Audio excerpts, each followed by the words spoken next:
Povo de Deus, eu convido a todos para abrirmos a palavra do Senhor no livro de Atos dos Apóstolos, capítulo 1, versículo 8.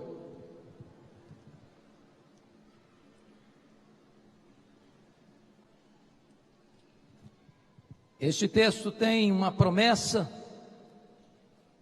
esse texto fala de um poder, e esse texto fala de um programa. Mas recebereis poder ao descer sobre vós o Espírito Santo, e sereis minhas testemunhas, tanto em Jerusalém como em toda a Judeia e Samaria, e até os confins da terra. Nesta tarde eu gostaria de repartir com vocês esta jornada e este programa traçado pelo Senhor Jesus Cristo para a sua igreja, ao longo dos séculos, passando pela reforma até os nossos dias. Este programa é cumprido à risca, porque do capítulo 1 ao capítulo 7 o Evangelho alcança Jerusalém e a Judeia. No capítulo 8 de Atos o Evangelho chega em Samaria. No capítulo 9 a conversão de Saulo já em Damasco, fora do território de Israel. No capítulo 10, a conversão de um gentio, prosélito, Cornélio, na cidade de Cesareia Marítima. No capítulo 11, o Evangelho chega em Antioquia, a terceira maior cidade do mundo. Capítulos 13 e 14, a primeira grande viagem missionária na região da Galácia. Capítulos 16, 17 e 18, o Evangelho alcança a província da Macedônia e da Acaia, na segunda viagem missionária de Paulo. Capítulo 19 e 20, o Evangelho estende-se mais para a província da Ásia Menor, na grande cidade de Éfeso, de onde o Evangelho se espalha para toda a província. Pérgamo, Tiatira, Sardes, Filadélfia, Laodiceia, Hierápolis e Colossos.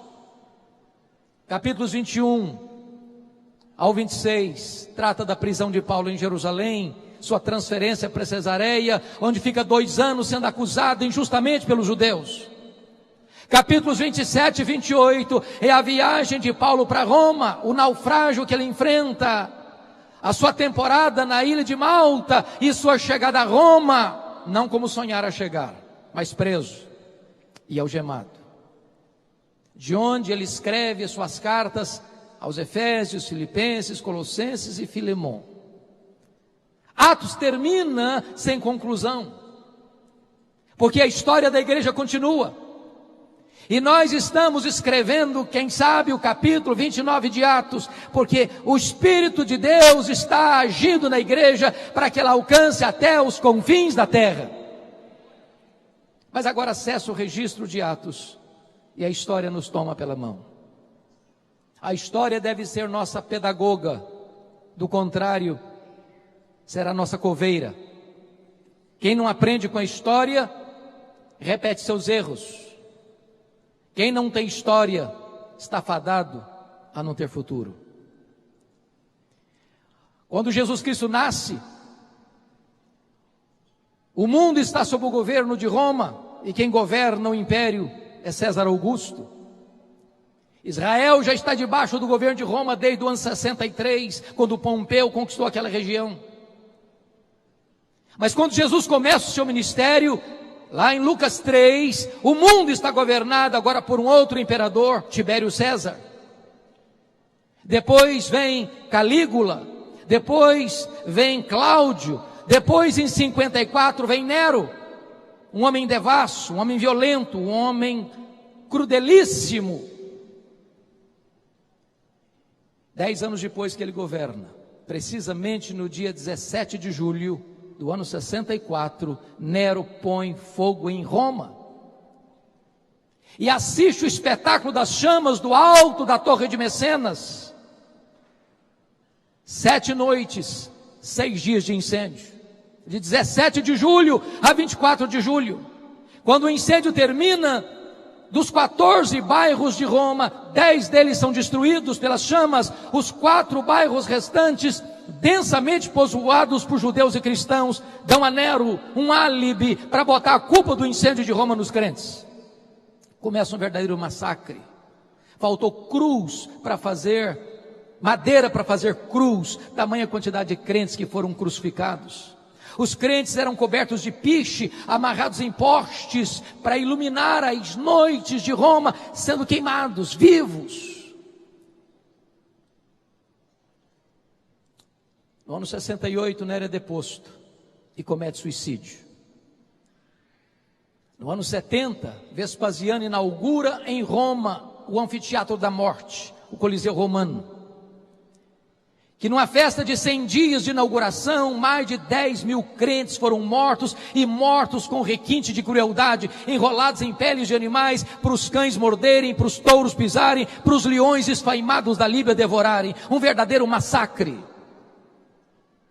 Chega o ano 81, o imperador Domiciano começa a reinar, e esse é o primeiro imperador da história a arrogar para si o título de Senhor e Deus.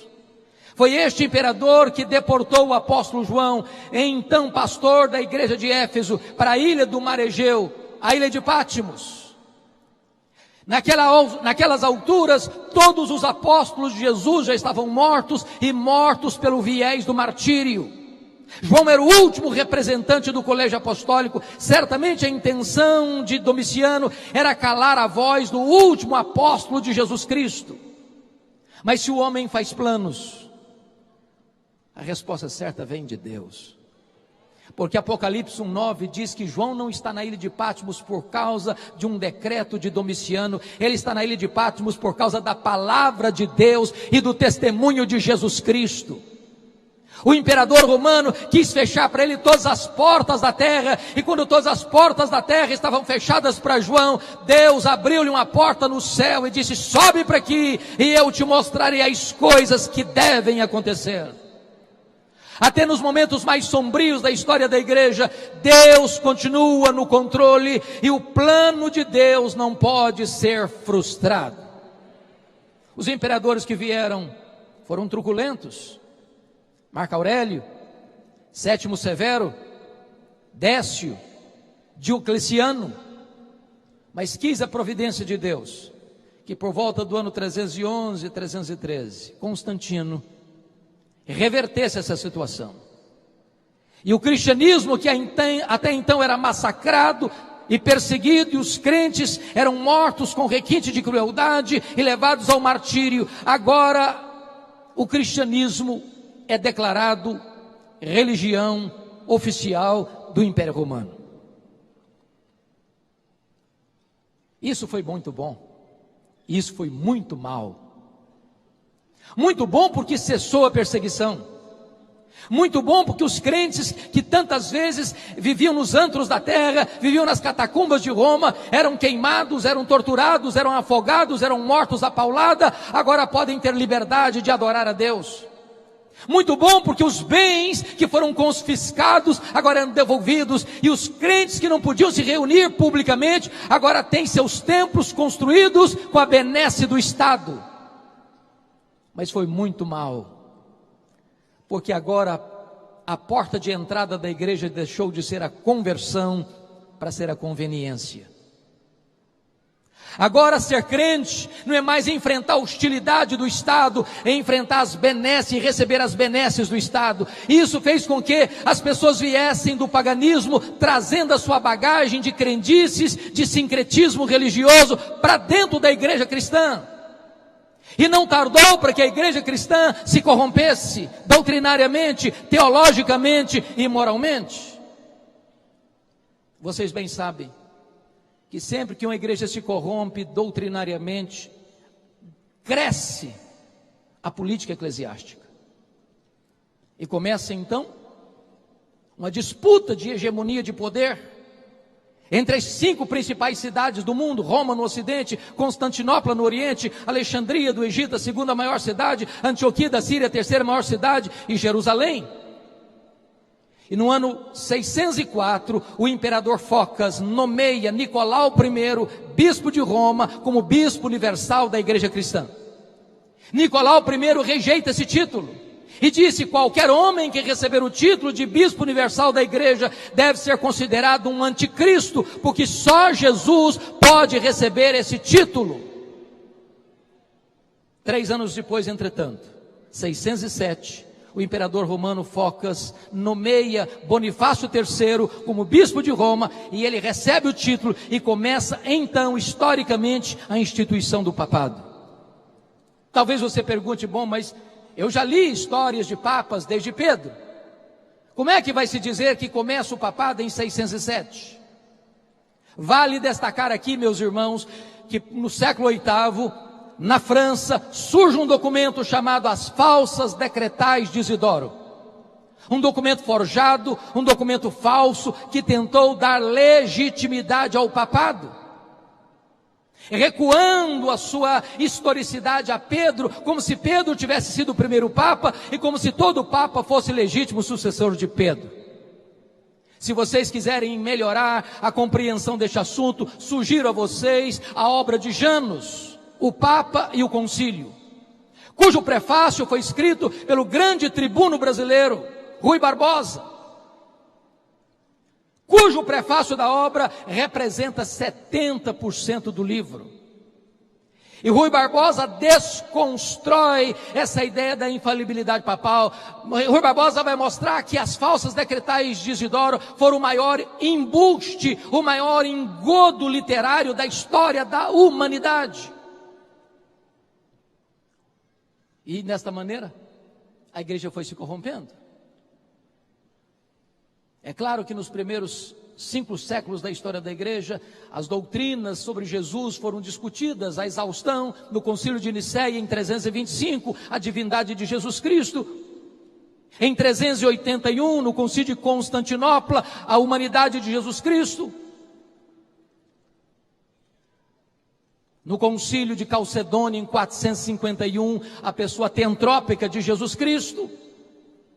Em 416, Agostinho de Hipona enfrenta Pelágio com as suas ideias heréticas acerca da salvação, porque Pelágio dizia que o homem está tão livre como Adão era antes da queda, e que ele é quem optava por Deus e não Deus quem escolhe o homem. E Agostinho de Hipona, calçado com a verdade, vai derrotar as teses heréticas de Pelágio e mostrar que o homem está caído, o homem está falido espiritualmente, e ele somente pode ser salvo pela graça de Deus. Nós estamos agora falando da Idade Média, que vai do 5º ao 15º século, também chamado de Idade das Trevas, de Escolástica. E nesse período a igreja se fortaleceu politicamente, economicamente, mas se corrompeu moral e doutrinariamente. É importante dizer, irmãos, entretanto, que nunca Deus deixou de ter uma lâmpada acesa na história e um remanescente fiel. E chegar o momento de Deus preparar o caminho para a reforma do século XVI. E a primeira coisa que Deus fez foi um movimento cultural no norte da Itália chamado de Renascença, que mexe em 5 áreas vitais da vida: a economia, as artes, a política, a ciência e a religião. Naquele momento a igreja dominava essas áreas. Naquele momento, ou você era católico ou romano, ou era um pagão. E desta maneira a igreja era a senhora do mundo, dominava a economia, dominava as artes, dominava a ciência, dominava a política, dominava a religião. Mas quis a providência de Deus que esse movimento cultural no norte da Itália arrancasse das mãos da igreja essas 5 áreas tão importantes. Mas Deus preparava mais de perto o caminho. Quando Deus levanta na Inglaterra aquele que é a estrela d'alva da reforma, o professor de Oxford, John Wycliffe, um homem culto, um homem convertido a Cristo, um homem que prega a graça, um homem que anuncia a salvação, um homem que combate os erros e os desvios da igreja, e um homem que entende uma coisa: a reforma não pode se estabelecer a não ser que o povo tenha a Bíblia em sua própria língua, porque na Idade Média a única Bíblia que o povo sabia e conhecia era em latim, e o povo não sabia latim, e os sacerdotes que tinham acesso à Bíblia não conheciam a Bíblia, não ensinavam a Bíblia, e a igreja estava entregue à ignorância. E John Wycliffe entendeu, nós precisamos traduzir a Bíblia e dar a Bíblia para o povo. E ele começa então a traduzir a Bíblia para o inglês. Ele é perseguido, ele não consegue concluir a tradução da Bíblia, mas os seus discípulos, os Lollardos, vão concluir a tradução da Bíblia para o inglês. Lá na Boêmia, um discípulo de John Wycliffe, John Huss, convertido a Cristo, prega com muito poder e paixão o Evangelho de Cristo, denunciando os pecados e os desvios da igreja, denunciando as heresias que estavam sendo acolhidas pela igreja. Este homem foi preso, este homem foi torturado, este homem foi queimado vivo pela Inquisição Romana. Deus levantara lá nas barbas de Roma, em Florença, Jerônimo Savonarola, que pregava com tanto poder a palavra de Deus, que a cidade de Florença foi impactada e transformada pela sua pregação, mas por não retratar-se da sua posição evangélica, ele também foi morto pela Inquisição. Mas quando John Huss estava queimando na fogueira, 100 anos antes de Lutero, ele profetizou: hoje vocês estão matando um ganso, mas Deus levantará uma águia, e a esta vocês não poderão matar. Talvez sem saber o que estava dizendo, ele estava apontando para aquele grande momento, quando no dia 31 de outubro de 1517, Lutero haveria de fixar nas portas da igreja de Wittenberg as 95 teses contra as indulgências. Meus amados, a igreja continuou se corrompendo, porque aqueles que se levantavam para defender a verdade eram presos, eram torturados e eram mortos. E agora Leão X está no seu governo como Papa, está tendo o privilégio, entre aspas, de construir o maior santuário católico de todos os tempos, a Basílica de São Pedro, e ele está precisando de ajuda. E então a igreja, que tinha se corrompido ao extremo, introduzido no seu meio o culto às imagens, as relíquias, a invocação de santos, o purgatório, a missa, a transubstanciação, a confissão auricular, a tradição, a salvação pelas obras, o culto a Maria como Mãe de Deus, Imaculada, mediadora, corredentora. A igreja, que estava sendo eivada de tantos erros, ainda agora recebe o impulso de arrancar dinheiro do povo através de vendas de perdão de pecado. Naquele momento a igreja entendia que ela era dona do ser humano, tanto da igreja militante, quanto da igreja purgante, quanto da igreja triunfante. Ninguém podia escapar das mãos da igreja, nem depois de morto. Pensem comigo, uma pessoa que crê nisso. O pai acabou de morrer, a mãe acabou de morrer, o filho acabou de morrer. E chega alguém e disse: você ama seu filho? Você ama seu pai? Você pode ajudá-lo. Porque seu pai, sua mãe, seu filho não foi suficientemente bom para ir para o céu, nem foi tão suficiente mal para ir para o inferno, ele foi para o purgatório. Mas você pode ajudar. Se você der tanto dinheiro, no momento que a moeda cair na caixa, no gasofilácio, essa alma pula do purgatório para o céu. As pessoas eram encorajadas a comprar 5 anos de perdão, a 15 anos de perdão, a 20 anos de perdão, ou se o dinheiro fosse bom, perdão para a vida inteira. E é nesse momento que Johannes Tetzel vai à Alemanha para vender indulgências. E a essas alturas, Martinho Lutero já era um professor de Bíblia. Martinho Lutero já tinha tido contato com o livro de Romanos. Martinho Lutero já entendia que a justificação não é pelas obras, é pela fé em Cristo Jesus. E então, quando Johannes Tetzel vai para a Alemanha pregar as indulgências, estrategicamente, no dia 31 de outubro de 1517, véspera de Todos os Santos, ele vai fixar as 95 teses contra as indulgências. Se você ler as indulgências, as 95 teses, você vai ver que Lutero não era plenamente reformado ainda. Tinha muita coisa errada lá nas indulgências, aquelas 95 teses, que não estavam tão claras na mente dele. Só mais tarde, Lutero vai ter uma compreensão mais clara da verdade de Deus. Mas estava deflagrado aí o movimento da reforma.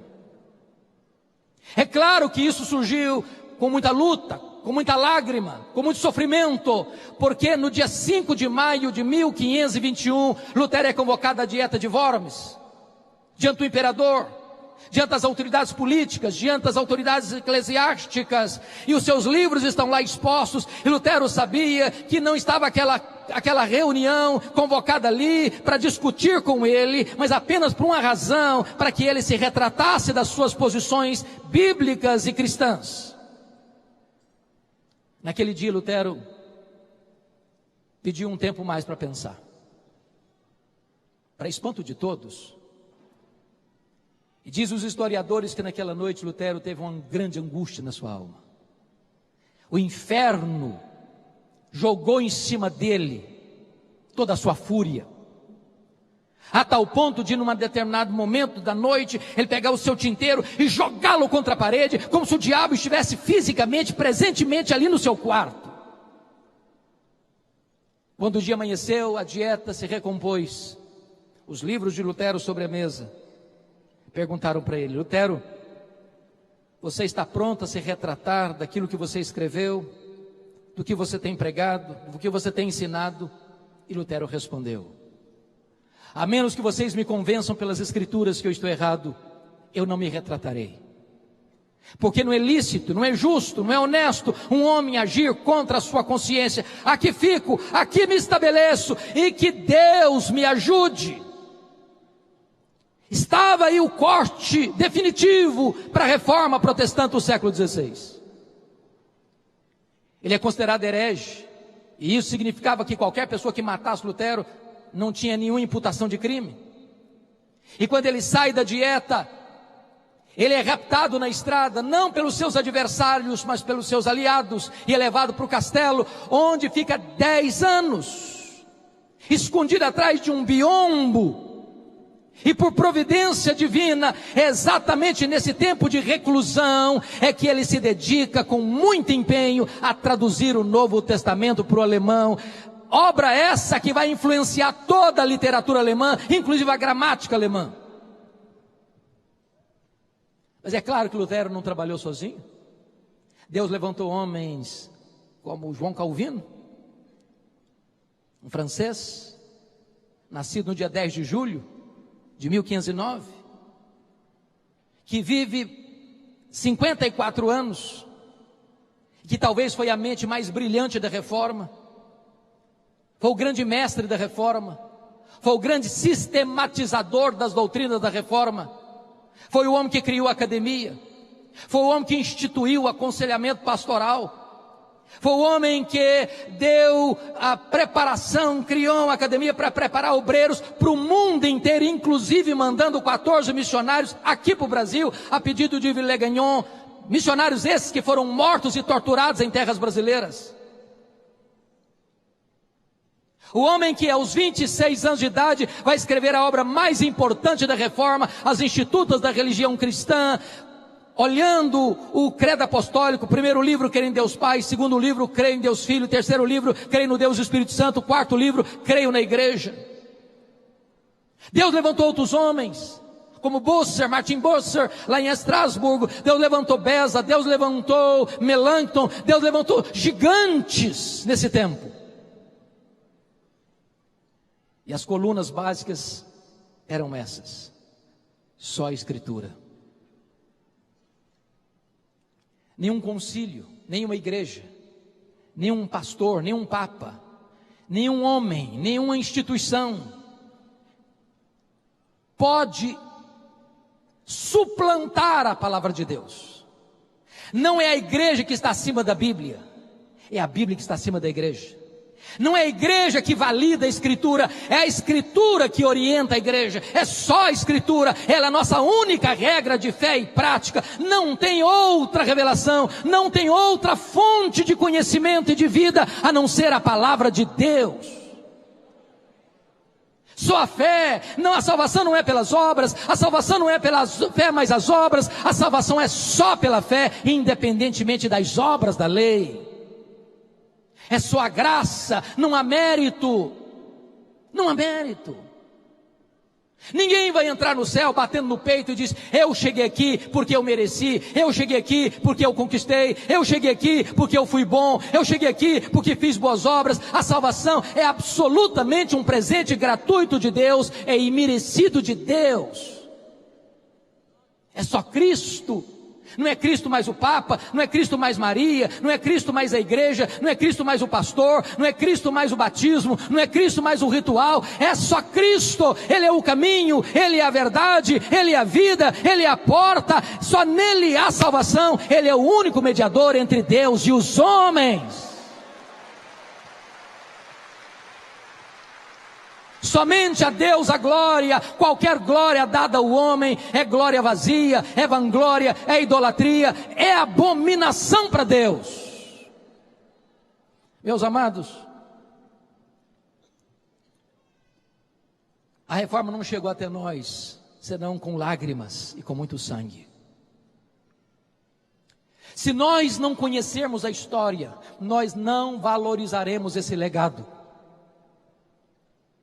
Por exemplo, vão comigo para a França, ano de 1559, levanta-se na França Catarina de Médicis, uma implacável perseguidora da fé cristã. Qualquer aluno de segundo grau já leu sobre a famigerada noite de São Bartolomeu, 24 de agosto de 1572, quando mais de 70 mil huguenotes foram mortos traiçoeiramente, por ordem de Catarina, sob os aplausos do Papa e os elogios de Filipe II, rei da Espanha, genro de Catarina de Médicis. Foi proibido ser protestante na França. E se você ler, por exemplo, antes disso, a história do reformador João Calvino, vocês se lembram quanta luta, quanta dor, quanta perseguição, quanta tristeza, quanto sangue derramado em seu país.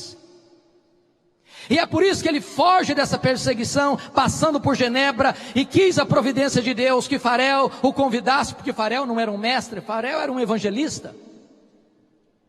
E Farel disse: Calvino, eu preciso de você aqui. E disse: não vou ficar, eu estou em transição. Calvino não queria ser um pastor, pregador, ele queria ser um escritor, ele queria ficar mais recolhido para escrever, para tratar das grandes demandas da igreja. E Farel disse: se você não ficar aqui, Calvino, eu vou pedir a Deus para amaldiçoar a sua vida. Ele ficou.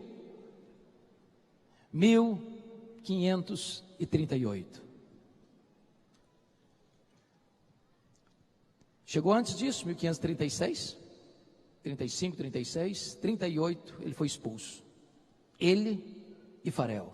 Vão para Estrasburgo, onde ele se casa.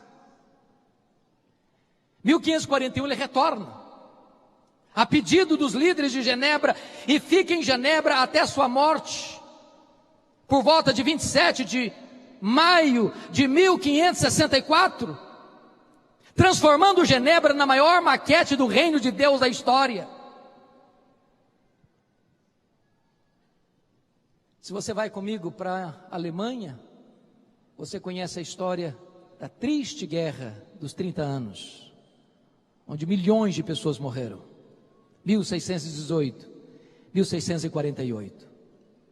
Se você vai comigo para a Inglaterra, você se lembra que em 1534, Henrique VIII rompeu com o catolicismo, não por convicção teológica, mas por conveniência pessoal, para casar-se de novo, para ter um herdeiro para o trono. E o Papa não lhe dava essa autoridade, e ele rompe com a igreja e cria uma nova igreja na Inglaterra, a igreja anglicana, sendo ele chefe de estado e chefe da igreja. Na verdade, esse filho, Ana Bolena não lhe deu. Ele casou muitas outras vezes, e ele morre em 1547, e o seu filho, Eduardo VI, com 10 anos de idade, começa a reinar. Os líderes protestantes da Inglaterra entendem uma coisa: chegou a hora de plantar a reforma na Inglaterra. Ridley, Latimer, Cranmer. Mas esse menino morre precocemente, com 16 anos de idade, em 1553. E assume o governo da Inglaterra Maria Tudor, Maria Sanguinária, que leva a estaca e queima em praça pública os líderes protestantes, promovam a perseguição generalizada na Inglaterra, e muitos irmãos nossos, para poupar sua vida, tiveram que fugir da Inglaterra. E fugiram para onde? Fugiram para o continente, para a Alemanha, para a Suíça, para a Holanda, para os lugares onde a reforma estava estabelecida. Quis a providência de Deus que Maria Tudor morresse cedo, 5 anos depois, em 1558, e assuma o governo na Inglaterra Elizabeth, num longo governo de 1558 a 1603. E o primeiro decreto de Elizabeth foi determinar a volta dos foragidos para a Inglaterra, e tendo eles então contato com a reforma no continente, voltaram fazendo 4 exigências para a igreja. Nós queremos na Inglaterra uma igreja com teologia pura, com liturgia pura, com governo puro, com vida pura, e desencadearam na Inglaterra um dos mais importantes movimentos de reforma de todos os tempos e também de avivamento, o movimento dos puritanos. Aqui fica uma coisa interessante a pensar. Maria Tudor não sabia, mas Deus havia constituído em presidente das missões estrangeiras da Inglaterra. Quando ela pensou que ela estava destruindo a igreja, ela estava promovendo a igreja. Há um cântico que foi escrito aqui no Brasil e muito cantado em outros tempos aqui no Brasil, muito conhecido nos meios pentecostais, que diz o seguinte: é obra santa, ninguém detém. A igreja de Deus é indestrutível. A igreja de Deus avança sobre a perseguição, ela avança sobre as fornalhas, ela avança sobre o martírio, ela avança sobre qualquer dificuldade da vida, ela marcha triunfantemente. Mas, amados irmãos, tempos difíceis vieram. Tempos de crise, surge o racionalismo francês, o iluminismo. No bojo desse momento, vem o chamado liberalismo teológico. A Bíblia é lida de outra maneira, não é mais a visão gramática histórica, mas crítico-literária. E não tardou para que os seminários que formaram teólogos, pastores, missionários para o mundo fossem tomados de assalto pelos liberais. E agora não se cria mais na Bíblia. Agora os seminários começaram a ensinar o ceticismo, a incredulidade.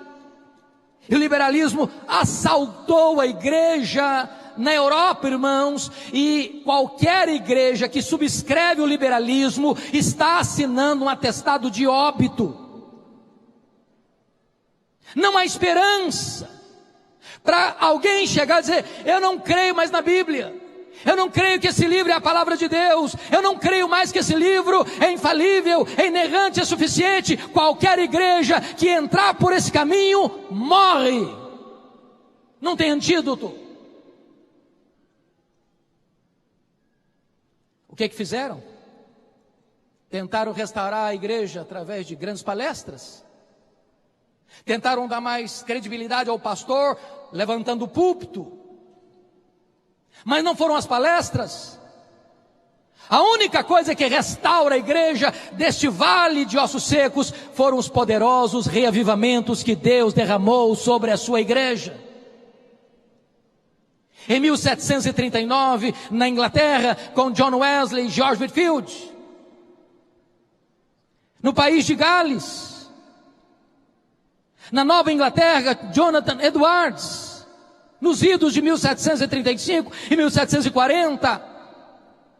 Novamente o século XIX foi varrido por uma onda de incredulidade. O liberalismo está no auge e Deus levanta na Inglaterra Charles Haddon Spurgeon para enfrentar essa fúria do liberalismo. E o que levanta a igreja é o avivamento espiritual.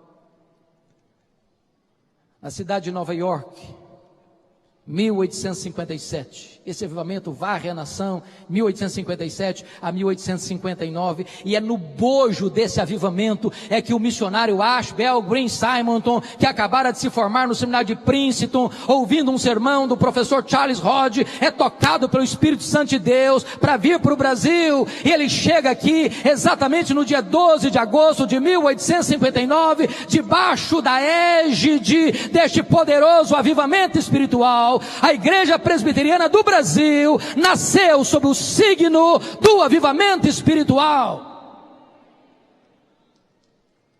E eu quero concluir minha fala lembrando a vocês que uma igreja reformada, sempre reformando. Isso não significa que nós vamos abraçar as últimas novidades do mercado da fé. Não, nem isso que está dizendo. A cada geração a igreja precisa passar por uma nova reforma, revendo sua doutrina, seus valores, sua ética, sua conduta, sua postura, se o que nós estamos pregando e praticando está exatamente de acordo com a palavra de Deus. Avivamento não é novidade. Avivamento, melhor dizendo, reforma não é novidade. Reforma não é mudança. Reforma é retorno. Retorno à origem, à doutrina dos apóstolos. E por que eu creio que hoje precisamos de uma nova reforma? Primeiro, irmãos, porque o liberalismo ainda está devastando igrejas no nosso século. Tristemente, colegas, a Europa, o berço do protestantismo, não tem o que celebrar nos 500 anos, não tem. A igreja protestante na Europa está praticamente morta.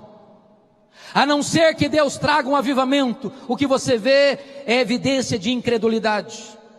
Eu estive recentemente na Holanda, de 1960 para cá, os templos estão lá, mas os crentes não frequentam a igreja. Fomos para a Escócia de John Knox, a Escócia berço do presbiterianismo, num dos templos mais importantes de Edimburgo. Você entra lá, o que tem lá dentro é um bar. Você vai para a Inglaterra, a grande Inglaterra dos avivamentos, de John Wesley, de George Whitefield, de William Carey, de William Wilberforce, de John Charles Ryle, de Charles Haddon Spurgeon, de Mark Lloyd Jones, de John Stott. Hoje a Inglaterra é o país de Richard Dawkins, o patrono dos ateus. Menos de 4% dos crentes frequentam a igreja evangélica na Inglaterra. Os nossos templos estão sendo vendidos e transformados em mesquitas, em bares, em museus, em teatros. Olha para a América do Norte, onde você tem tantas chamadas dead churches, igrejas mortas. As denominações históricas perdendo milhares de membros ano após ano, ano após ano. O que é dramático, irmãos, é que o liberalismo também chegou no Brasil. E nós temos denominações inteiras que já se capitularam à sedução mortal do liberalismo. Nós precisamos de uma nova reforma. Mas em segundo lugar, nós precisamos de uma nova reforma, meus irmãos, porque a igreja brasileira tornou-se uma igreja, em grande parte, sincrética, mística. A igreja do sal grosso, a igreja do óleo, a igreja do copo d'água em cima do rádio, a igreja da toalha suada, a igreja das mandingas, em nome de Deus. Precisamos de uma nova reforma. Precisamos voltar para a palavra de Deus. Precisamos voltar para as Escrituras. Precisamos de novos Luteros, precisamos de novos Calvinos, precisamos de alguém que esteja disposto a dizer a verdade, ainda com toda a hostilidade do mundo.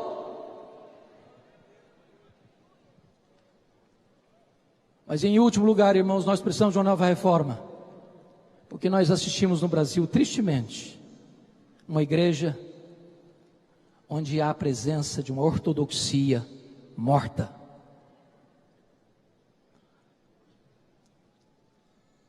Tem teologia sim, e boa, mas não tem fervor. Não tem brilho nos olhos. Não tem fogo no coração. Tem luz na cabeça, mas não tem fogo no coração. As reuniões de oração estão no CTI, na maioria das nossas igrejas. O secularismo está entrando para dentro das nossas igrejas. O índice de divórcio dentro da igreja é quase o mesmo fora da igreja. O índice de jovens que vão para a cama com o namorado dentro da igreja é quase o mesmo fora da igreja. As festas de casamento dos crentes tornou-se festas pagãs, de bebedeira. A não ser que a igreja evangélica se arrependa, a não ser que a igreja evangélica se volte para Deus em santidade, em quebrantamento, em arrependimento sincero. Nós precisamos disso para experimentarmos uma nova reforma e um poderoso reavivamento espiritual. A minha oração e o meu clamor aos céus é que essa celebração de 500 anos nos leve a uma reflexão, nos leve a uma postura de arrependimento e nos leve de volta ao caminho do cristianismo primitivo, simples, puro, mas cheio do poder do Espírito Santo de Deus. Que Deus tenha misericórdia de nós.